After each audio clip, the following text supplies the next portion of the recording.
Assalamu alaikum students, hope you all are fine and doing good. But today we are going to start exercise 4.1 of unit number 4, that is factorization and algebraic manipulation. And in the first question you have to factorize the following polynomials. इनको factorize करना है, means इनके factors find out करना है. The very first thing to keep in your mind is to take out a common factor. Means कोई ऐसी terms में से कोई ऐसा फैक्टर, कोई ऐसी चीज़, कोई ऐसा कांस्टेंट वेरिएबल कोफिशिएंट जो उन सब में कॉमन हो. So here we are common with 2 1 2 3 6 2 1 2 और लीस्ट पावर जो भी यानी कि सबसे कम पावर. यहाँ एक्स स्क्वायर है, यहाँ एक्स स्क्वायर है, यहाँ x1 है, तो आप x को कॉमन ले सकते हो. ठीक है, पहली चीज़ तो आ गई कि 2 कॉमन होगा. दूसरी चीज़ आ गई कि x की लीस्ट पावर जो x थी वो आ गई कॉमन. फिर एक्स वाई क्यूब है, वाई स्क्वायर है एंड वाई क्यूब है, तो Y square is the least power, तो हम वाई स्क्वायर को कॉमन लेंगे. यहाँ पे 2 कॉमन आ गया, एक्स स्क्वायर में से एक एक्स आ गया तो रह गया एक एक्स. वाई क्यूब में से 2 वाई आ गए तो रह गया एक वाई. -2 के टेबल में 6 कहाँ आता है? 3 पे. 2 एक्स से एक एक्स आ गया बाहर, एक यहाँ लिखा. वाई स्क्वायर ऑलरेडी बाहर, प्लस 2 में से 2 ही कॉमन आ गया तो यहाँ पे रह गया एक्स और एक्स भी कॉमन था. सेकंड है वाई क्यूब में से वाई स्क्वायर कॉमन है तो रह गया वाई. यहाँ पर ये हमारे पास कॉमन आपने फाइंड आउट कर लिया और ये हमारे पास यहीं पे वाइंड अप हो जाएगा क्योंकि फर्दर इसमें सिंप्लीफिकेशन नहीं हो सकती. इन द सेकंड क्वेश्चन अगर हम देखें तो यहाँ पर फर्स्ट 2 टर्म्स में से सेकंड 2 टर्म्स में से एक एक चीज़ कॉमन है. लाइक इन दोनों में एक्स है, इन दोनों में वाई है, but 3 is the overall common term in all the terms. तो ठीक है, अब 3 को यहाँ से हम सबसे पहले 3 को यहाँ से हम कॉमन ले लेते हैं. तो 3 को कॉमन लेने से हमारे पास रह जाएगा nx minus N Y plus Y. ठीक है, अब यहाँ से फर्स्ट 2 टर्म्स में से हमारे पास क्या चीज़ कॉमन आ रही है? That is x. तो हम यहाँ से फर्स्ट 2 टर्म्स में से x कॉमन ले लेते हैं. 3 तो ऑलरेडी कॉमन था, फर्स्ट 2 टर्म्स में से हमने x कॉमन ले लिया, अंदर रह गया n-1. नेक्स्ट 2 में से हम कॉमन ले लेते हैं -y क्यों कॉमन लिया? Because y is the common factor. और यहाँ हमने देखा n-1, यहाँ पर हमें -n+1 फैक्टर मिल सकता है ना. तो -1 और +n चाहिए हो अगर, तो हमने साइन चेंज करने हैं. हम यहाँ लिख देंगे +n एंड -1 और यहाँ पे आ जाएगा 3 इंटू n-1. ये कॉमन था दोनों में और साथ रह गया x - y. ये हमारे पास आ गई इसकी simplified form. Coming on to the third one, यहाँ पे हमारे पास कॉमन है 18. ठीक है, 18 1 18, 18 6 108, 18 9 162. x4 यहाँ एक्स स्क्वायर है और यहाँ y4 है, तो यहाँ पे कोई चीज़ और कॉमन नहीं आ रही, but only 18 is the common factor. यहाँ रह जाएगा x4, साथ आ जाएगा +18 6 X square Y square plus 18 9 तो 9y4. अब यहाँ से 18 हमने कॉमन ले लिया, बट यहाँ पे हमारे पास एक सिचुएशन है जिसमें फर्स्ट और लास्ट बन रहा है स्क्वायर पे, तो इसको मैं लिख सकती हूँ एक्स स्क्वायर विद स्क्वायर और लास्ट को पहले लिख देती हूँ 3y स्क्वायर विद स्क्वायर, यानी कि ये बन गया x4 और ये बन गया 9y4.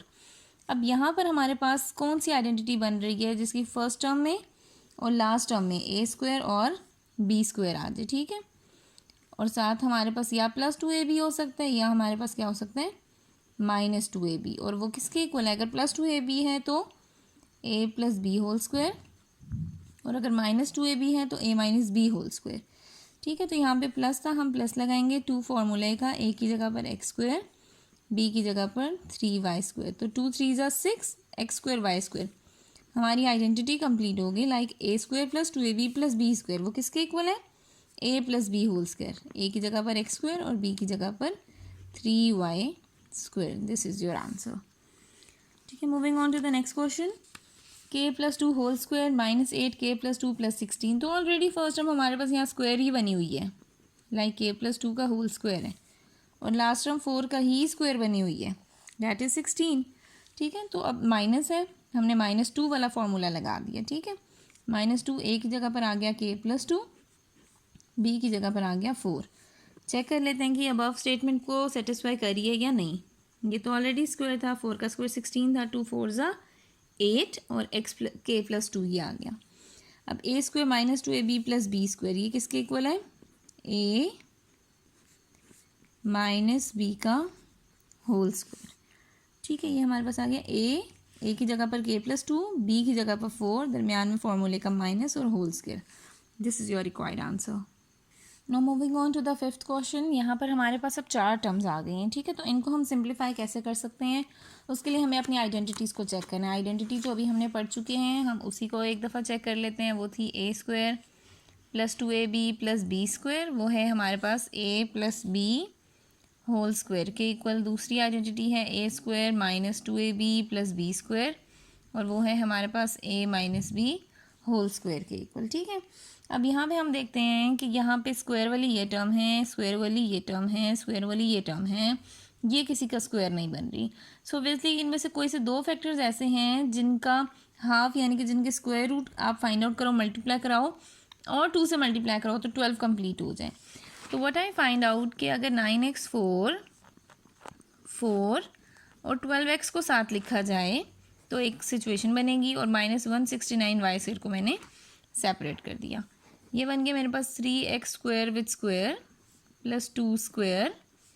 अब a² + b² तो हो गया, माइनस था तो -2 फॉर्मूले का, a की जगह पर 3x² और b की जगह पर हमारे पास आ जाएगा 2, ठीक है। सॉरी, ये है 9x², तो यहाँ पे 3x का होल स्क्वायर आ जाएगा।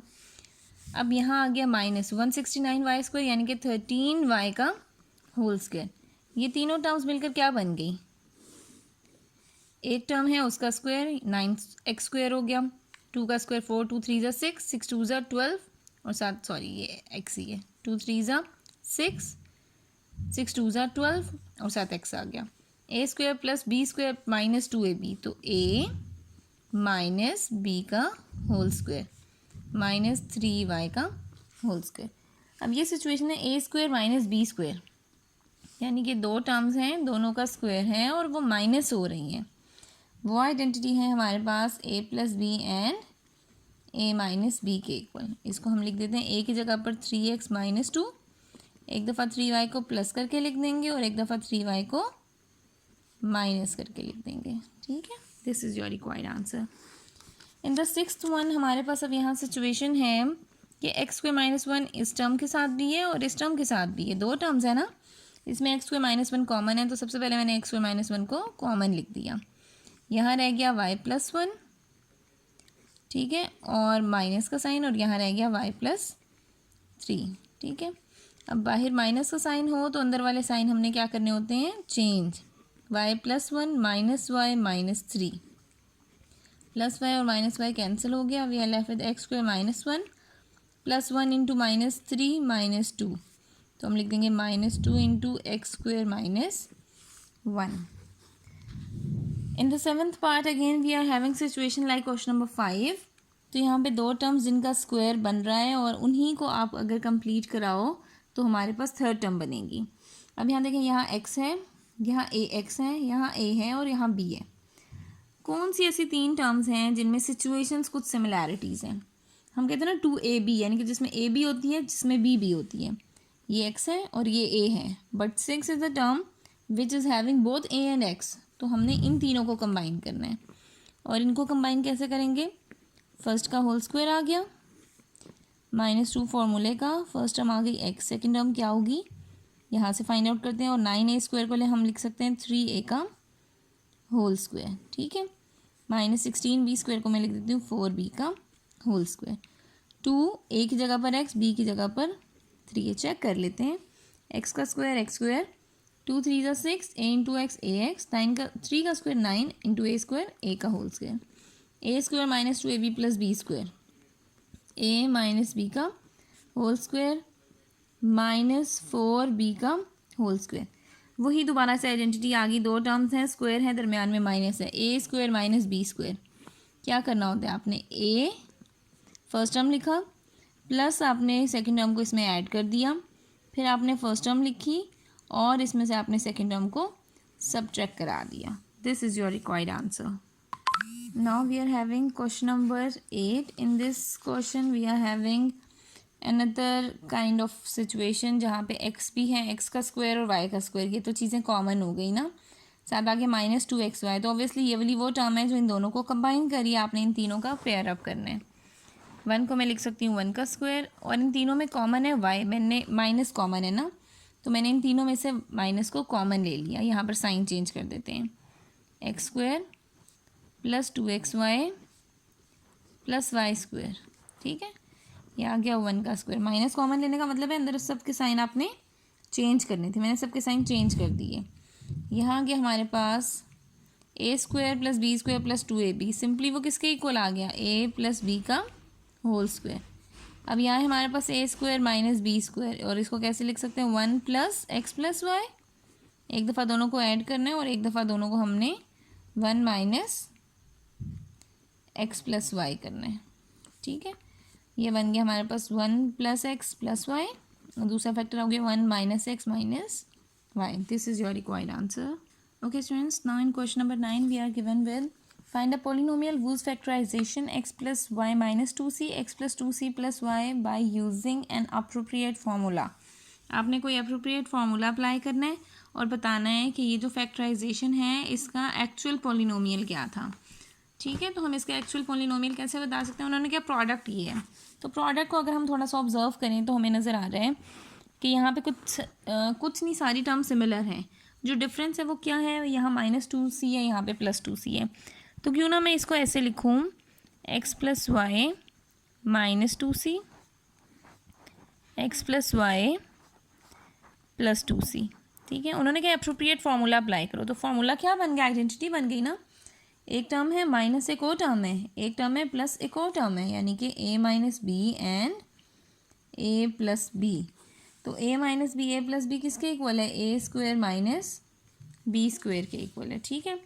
अब यहाँ क्या बन गया, a minus B A plus B, A की जगह पर x plus Y square minus B की जगह पर 2c का स्क्वायर। आप चाहो तो आप इसको मज़ीद सिंप्लीफाई कर लोगे और वो क्या हो जाएगा, a plus B whole square A square plus B square plus 2xy minus 2 का स्क्वायर 4c का whole square c square.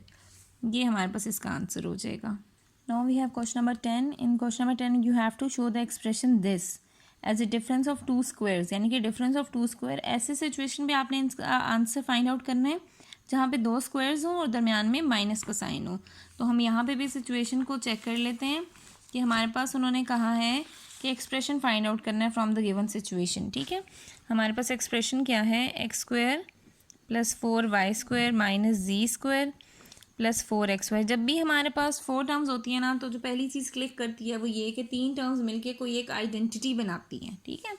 4th one को आपने फिर सेपरेट करना है, और आइडेंटिटी किसकी बनेगी, जिसमें दो कोई ऐसी टर्म्स हो जिनको आपने कंपेयर किया वो, मैच किया वो।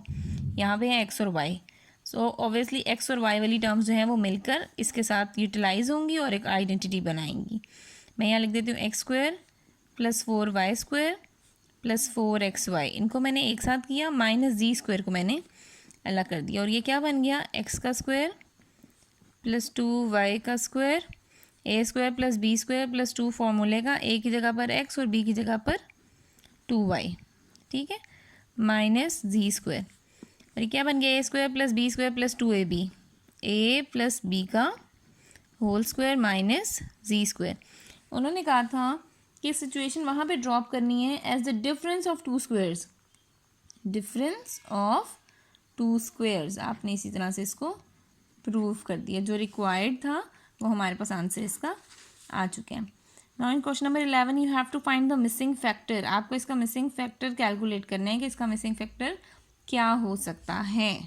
ओके स्टूडेंट्स, अब यहाँ पे मिसिंग फैक्टर कैलकुलेट करना है, उन्होंने सिचुएशन ये दे दी है। लेट्स सपोज जो मिसिंग फैक्टर है उसको मैं कह देती हूँ एक्स, ठीक है। तो x की वैल्यू फाइंड आउट करने के लिए y प्लस 3 मल्टीप्लाई हो रहा है, दूसरी तरफ जाकर क्या हो जाएगा, डिवाइड हो जाएगा, ठीक है। जो हमारी जर्नल हम लोग मैथ्स में यूज़ करते हैं, मल्टीप्लाई हो रहा है एक फैक्टर तो दूसरी साइड पे जाकर वो हो जाएगा divide, is equals to x।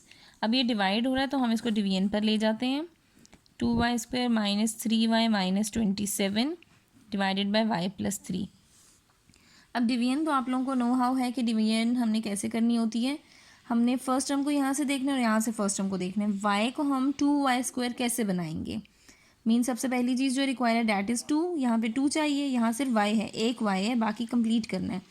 2 चाहिए था, y स्क्वायर है और यहाँ एक y और साथ लगा देते हैं। अब y को पहले 2y के साथ मल्टीप्लाई कराएं, y इंटू 2y बन गया 2y square, and then 2y को आपने 3 से मल्टीप्लाई कराना है। 3 इंटू 2y हमारे पास आ गया 6y। उसी तरह से डिवीजन में यहाँ पर साइन चेंज कराते हैं, कटिंग हो गई, यहाँ साइन चेंज हो गई, यहाँ रहेगा -9y, फिर इसको भी लेंगे -27। Now coming to the second term, अब आपने y को बनाना है -9y, तो y तो कंप्लीट है, just you are required with -9, तो -9 ऊपर लिख दिया। अब -9 को भी पहले y के साथ और फिर दूसरी टर्म के साथ, तो -9 इंटू वाई -9y। आपकी कोशिश ये है कि पहली टर्म कंप्लीट करनी है, ठीक है। -9 इंटू +3 -27। यहाँ पर हो गए साइन चेंज और ये दोनों हो गए कैंसिल, आ गया 0। तो जो मिसिंग फैक्टर है वो किसके इक्वल आया है, जो हमारा क्वेश्चन था, डैट इज़ 2y - 9 के इक्वल आ गया। इसी के बी पार्ट को भी चेक कर लेते हैं। यहाँ पर हम बी पार्ट को नाम देते हैं y, ठीक है। तो x+3 यहाँ पर मल्टीप्लाई हो रहा है, दूसरी तरफ जाकर क्या हो जाएगा, डिवाइड। तो 5x² + 12x - 9 divided by x+3 that is equals to y। अब आप इसको डिवाइड करा लो, 5x² + 12x - 9 divided by x+3। अब उसी तरह से x को आपने बनाना है 5x²। The very first thing required 5 चाहिए, एक x है, यहाँ 2x है, एक x और चाहिए। Now 5x with x 5x², 5x with 3 15x। फिर आपने क्या करने होते हैं, साइन चेंज, कटिंग हो गई। 12 - 15 -3x -9। अब x तो है, यहाँ भी x है, but we are required with -3, तो -3 यहाँ लिख दिया। -3 इंटू x -3x, -3 इंटू +3 -9। अब इसके साइन हो जाएंगे चेंज और हो गई इनकी कटिंग, आंसर आ गया 0। तो हमारे पास y जो अननोन फैक्टर है डैट इज़ y, और वो किसके इक्वल आ गया, 5x - 3 के इक्वल आ गया, ठीक है।